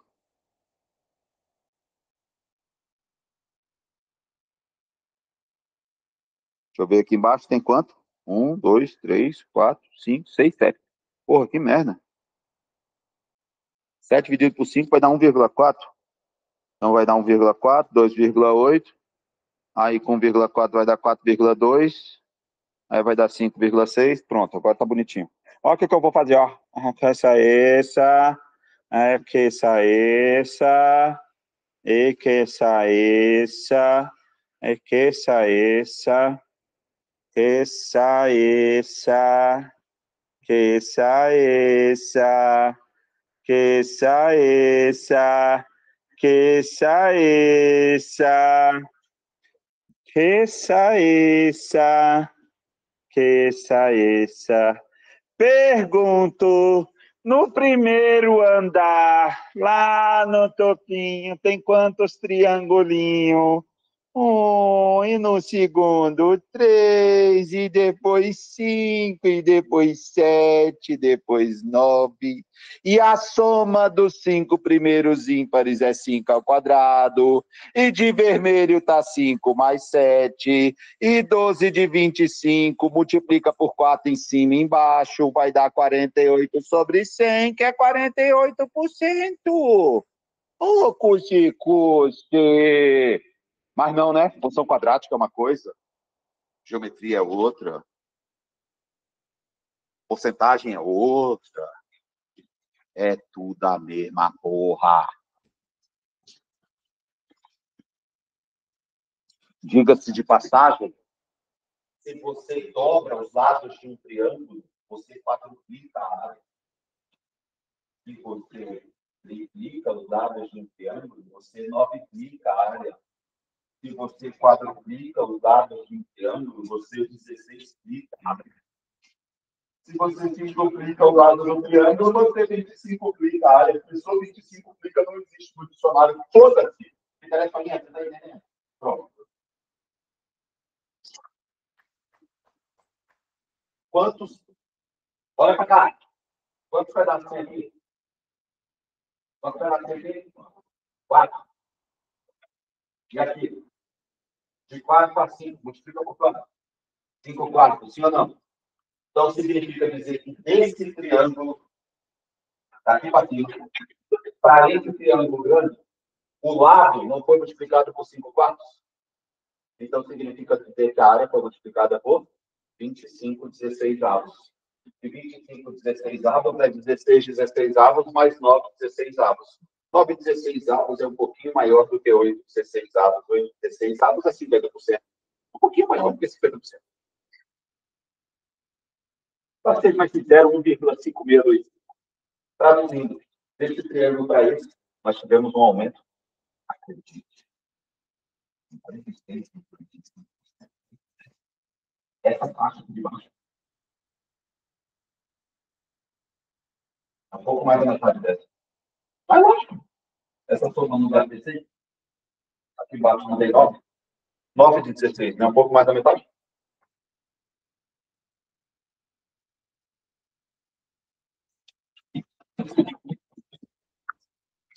Mas agora vamos expandir. Porque, por enquanto, eu só estou em 2 dimensões, né? Não, pessoal. Não, pessoal. Você está me dizendo que você vai agora para 3 dimensões? Que essa.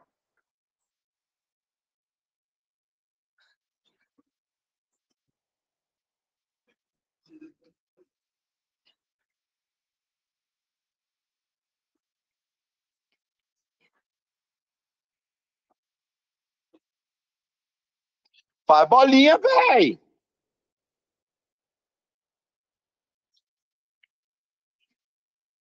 Se vocês me permitem, eu vou fazer só a linha da frente, tá? Não vou fazer a de trás, não.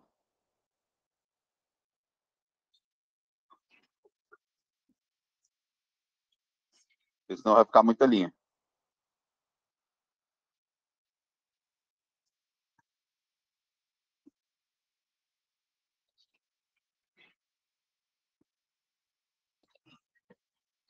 Até aqui, tudo bem? Vamos chamar esse volume pequenininho de V. Pergunto. Quanto que tem no segundo andar? Só para você entender.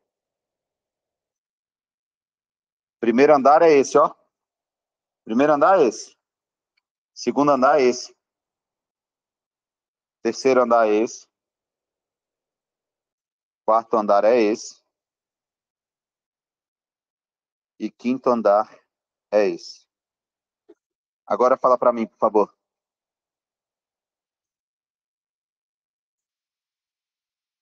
Lá embaixo é Vzinho. Lá de azulzinho é Vzinho. Beleza?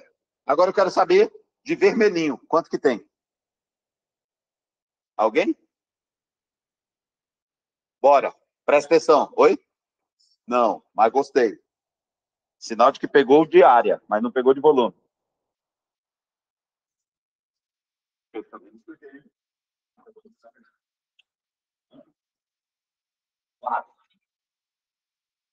Presta atenção. Tem como fazer aqui para mim uma certa altura? Eu não. Ah, uma coisa importante. Quando tem questão de tronco, vocês têm um mínimo de erro que é fácil. Vai todo mundo começa. E a coisa mais fácil que tem questão de tronco na vida. Essa aqui, ó. Presta atenção. Olha para cá. Vou colocar a questão de tronco aqui. Vou jogar a questão de tronco aqui, ó. Tem um tronco de cone. Tá aqui o tronco. E... Tá aqui o tronquinho aqui. Oxe, bizarrinho. Pronto. Melhorou. Tá aí o tronco. Ô, desgraçado.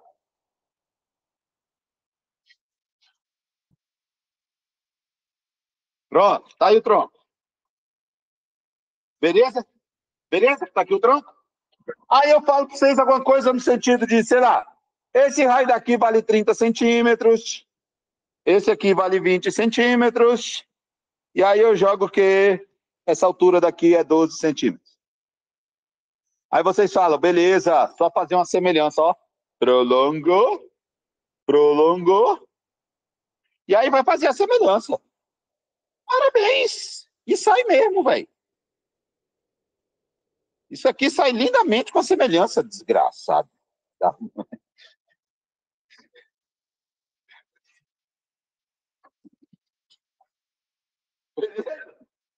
Isso aqui sai com semelhança. Mas quando eu vejo alguém fazendo isso, 12 está para. Eu já digo, pode parar. Pode parar. Pode parar de fazer merda. Porque você está fazendo merda. Por que essa pessoa está fazendo merda? Aí fora. Porque o problema de tronco não é um problema de tronco, é um problema de sólido semelhante. Eu não sei se você sabe, mas essa garrafa, ela não é semelhante. A minha cabeça não é semelhante ao meu braço. Aí tem gente que comenta, pessoas, mas isso é óbvio. Pelo visto, não deve ser tão óbvio assim. Porque para uma criatura começar com problema de semelhança, metendo um 12, sendo que o 12 é um tronco de cone, fala para mim. Por que tem outro tronco de cone aqui para você fazer a semelhança? Eu não sei se é sabe, mas esse negócio grande é um cone. Cone tem pontinha. Se você pegar uma madeira, uma caneta, fizer assim no dedinho, apertando, machuca. Traduzindo, cone tem ponta. Se você quiser algum objeto semelhante ao cone, um celular não serve. Tem que ser um outro filho da mãe que tem ponta também.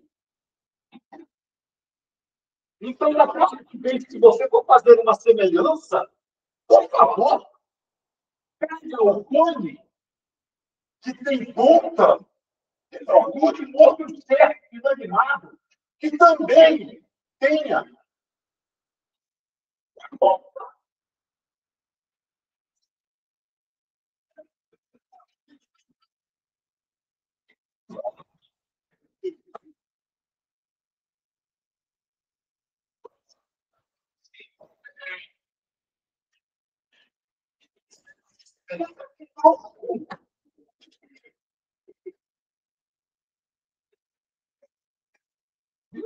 Serralheira agora, para ficar cortando os troncos. Esse tronco está semelhante àquele, aquela foto também.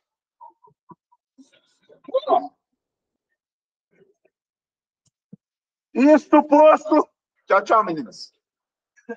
Isto posto. Vocês estão vendo o coninho pequeno de baixo?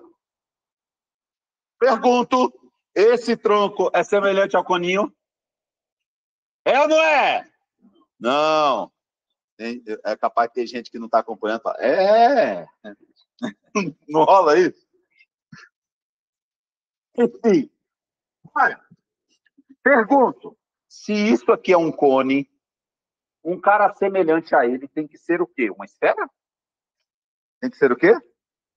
Então, por favor, se você estiver cogitando fazer alguma semelhança, faça a semelhança do cone azul com outro cone. Que tal o cone vermelho? Aí sim tem semelhança. Vocês concordam comigo? Agora fala para mim.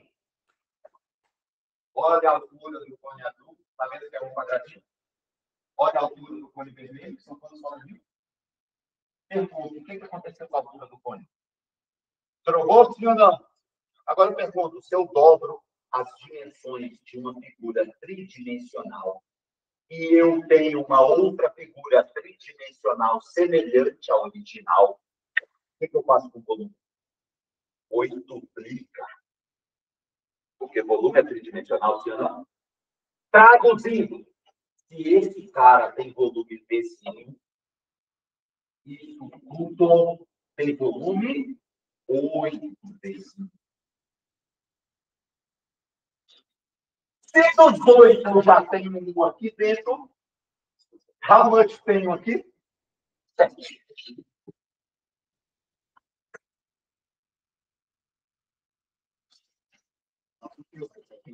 2 ao cubo. Exatamente. Beleza? Se me permitem,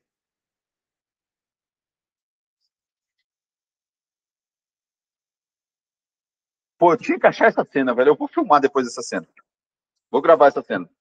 Mas só que tem um seriado que eu estava assistindo e eu fui assistir por conta de comportamento humano. Eu estava conversando com um amigo meu, psicólogo, e aí ele chegou e indicou, ele falou, velho, isso aqui é interessante para você ver um pouco como é que funciona a questão do comportamento humano diante de algumas situações na vida. E valeu a pena para mim, porque, digamos, eu deixei de ser um pouco otário, mas sacou? Que eu era meio passado para trás o tempo todo. E aí esse seriado me ajudou. É um seriado brasileiro até, chamado 3%, que é dos carinha que tem que ficar aí para um lugar lá que é tipo um paraíso e tal. E aí tinha uma prova que eles tinham um monte de coisa junto e eles tinham que montar 9 cubos. Se não montasse 9 cubos, seriam eliminados. Pois bem, aí uma candidata lá montou o primeiro cubo, aí montou o segundo cubo, montou o terceiro, montou o quarto, montou o quinto, montou o sexto, montou o sétimo, montou o oitavo cubo. E aí acabou o tempo. Aí ela, puta que pariu, vou ser eliminada. Aí um carinha ao lado dela chegou e fez isso daqui. Vocês estão achando que eu estou falando besteira, mas vocês vão agradecer na prova do Enem.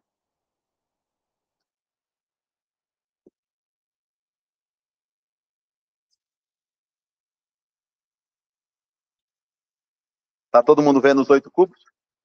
O carinha fez isso, ó.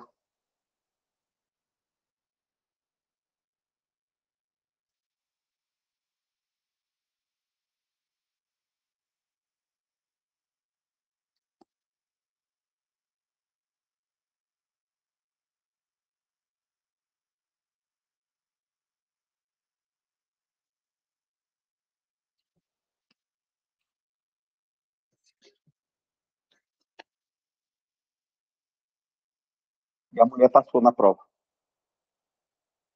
O examinador olhou e falou: parabéns, 8 cubos pequenos e mais um 9º cubo grande formado com os 8 pequenos. Parabéns, você formou os 9 cubos necessários. Traduzindo. Existe um cubo pequeno. Quando eu dobro, ó, esse cubo aqui, quando eu dobro essa dimensão, eu passo a ter o dobro do volume. Quando eu dobro essa outra dimensão, eu passo a ter o dobro do volume de novo. E quando eu dobro essa dimensão, eu passo a ter o dobro do volume.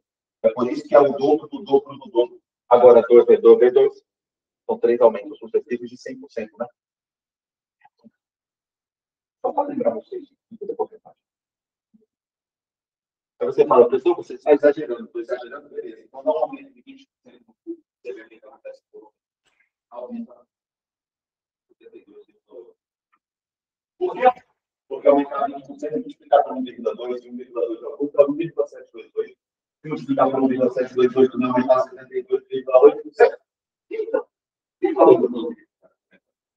E aí, qual que é a brincadeira? Se você dobra as arestas de um cubo, você 8-plica o volume.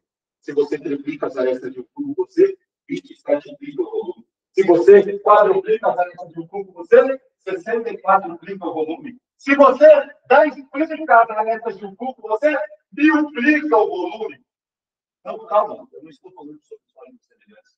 Eu estou falando apenas sobre conversões de medida e escala. Vocês acham que tem que decorar, mas no fundo é a mesma merda. E aí, com base nisso, isso aqui dá para fazer de maneira quase que automática. Quer ver? Até o nível azul é 1V. Até o vermelho, 8V. Por favor, me ajudem. Até o verde. Isso, fala alto, confia em si. Até o roxo.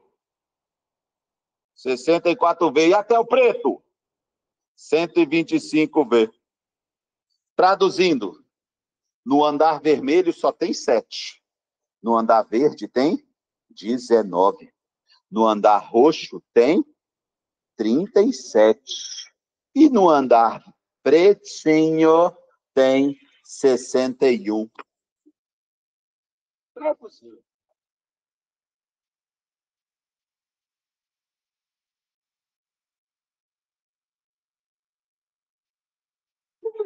Que viagem.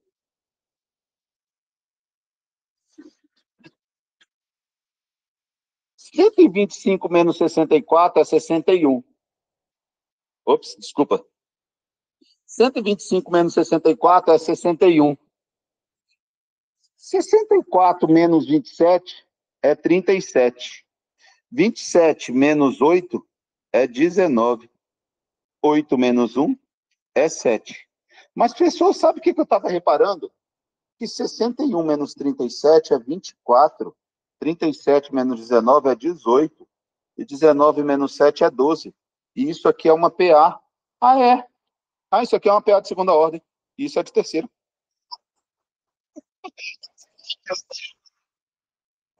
Se eu levar o cubo, vai dar de terceira. Se levar o quadrado, vai dar de segunda. Isso é de primeira.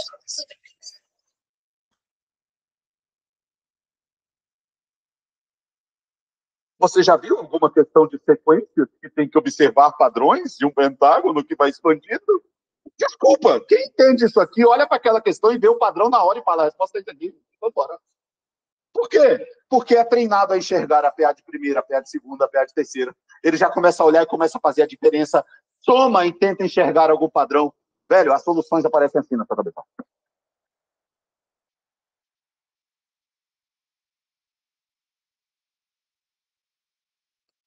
E aí, para você resolver um volume disso aqui, você resolve de maneira muito rápida. Essa diferença dá 10, e 10 divide ambos. Isso aqui está no terceiro andar, isso aqui está no segundo andar. Significa dizer que a razão de semelhança é 2/3. Mais 2/3 ao cubo dá 8/27. Significa dizer que... Estou terminando. Tudo isso aqui tem 27 partes. Estou terminando. Mas só que eu estou com a chave. Estou com a chave, pode ir. Pode ir. Ei, pode deixar, estou com a chave. Ei, tô caçado. E quando terminar, eu não tenho chave. Gente, eu fundei esse cursinho, mas eu não tenho chave, não tenho alarme, não tenho cartão do banco, não tenho selo, não tenho porra nenhuma. Porque eu não queria mesmo saber de. Eu não queria saber de. A chave que eu tenho aqui é do Elson. A chave que eu tenho aqui é do Elson. Não, eu não quero a parte administrativa, não quero nada disso. Quero dar aula, que é o que eu gosto. Vocês entenderam que tem 27 partes nesse negócio? Dessas 27, tem 8 aqui, ó. Então sobram quantas em cima? 19. Traduzindo, presta atenção todo mundo. Olha só. Só para fechar, aqui. Pessoal, aqui é 2 vezes 10, aqui é 3 vezes 10. A razão de semelhança é 2 vezes. Traduzindo, esse raio tem 2 pedaços de 10 e esse raio tem 3 pedaços de 10. Então a razão é 2 vezes. O que significa? Esse raio tem 3 partes, esse raio tem 2. Essa altura tem 3 partes, essa altura tem 2. Então, isso aqui é uma das partes. 1 vezes 12, aqui é 2 vezes 12, para totalizar 3 vezes 12. Então, a altura do cone grandão é 3 vezes 12, que dá quanto? 36. E o volume do cone grandão é π vezes 30 ao quadrado, vezes 36 sobre 3. Esse é o volume do cone grandão. Só tem uma coisa. Se das 27 partes, 8 estão aqui embaixo, então sobram 19 em cima. Sendo assim, o truco é 19 27avos do cone grande. Ou seja, está aqui o volume do tronco. E não usei fórmula, não usei semelhança, só usei o quê? Proporção e porcentagem. Diga-se de passagem, 10% de 27 é 2,7. 2,7 vezes 7 dá 14 com 4,9 dá 18,9. Traduzindo, o volume desse tronco é aproximadamente 70%. Agora, com a porcentagem.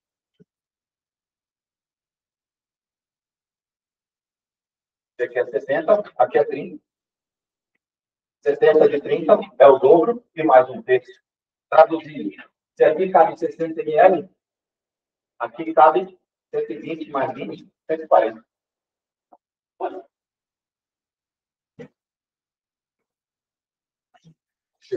Duas pessoas fizeram isso.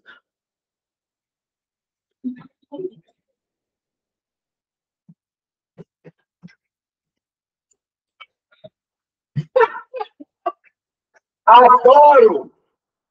Aquele papo de coach agora. É na zona, é fora da zona de conforto que você encontra. É assim que só, né? O crescimento está fora da zona de conforto. É isso mesmo. Vocês entenderam? Oi? É porque a razão de semelhança não é 2 terços. 2 terços ao cubo não é 8,27avos. Significa dizer que a razão entre os volumes do pequeno e do grande é 8 sobre 27. Então, o grande tem 27 partes de volume e o pequeno tem só 8. Pega 27, tira 8, sobra 19. Então, o volume do tronco é 19 e 27 avos do grande. Você calcula o volume do grande e multiplica por 19 e 17 avos. Beleza? Pessoal, as turmas eu já falei sobre, vou falar amanhã, né? Amanhã a gente entra aí daí nas 3 turmas aí, amanhã tarde.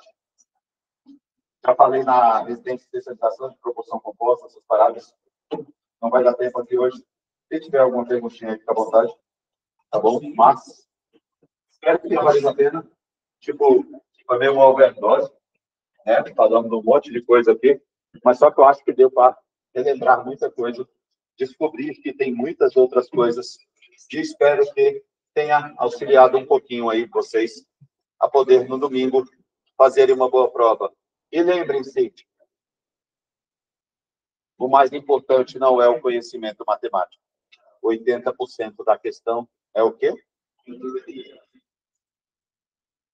Não fui eu que falei. Tchau, gente. Beijos.